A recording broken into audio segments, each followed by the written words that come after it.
এই বেটুল, তুই আমার এইটুকু মেয়েকে ধরে ধরাচ্ছিস কেন রে? ময়না আমার পুতুলে পালাচ্ছে। না মা, আমার ছেলে পুতুলের সঙ্গে মেয়ে পুতুলকে বিয়ে দিয়ে দিয়েছে। তবে সাত পাকে বিয়ে হয়ে গেলে তো বর বউকে আলাদা করা যায় না।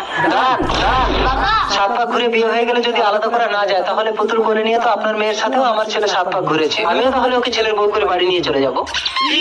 ওর পুতুল বিয়ে দে ময়না। না ওটা বিয়ে দিয়ে দিয়েছে। তুই একটা ছেলে পুতুল করে সকলের মেয়ে পুতুল গুলো কি বিয়ে করে নিয়ে নিবি? আমার ছেলে পুতুল এক কথাটা 10টা বিয়ে দেবে, তোর কি রে? বলছি ভিখারির পুতুল বিয়ে দে। বড়াই বউকে আলাদা করতে নেই মা। একটা কথা বলবি? এই ভিখারির ঘরে রাজকুমারীকে বিয়ে দেবে না বাটুল। 20 বছর পর।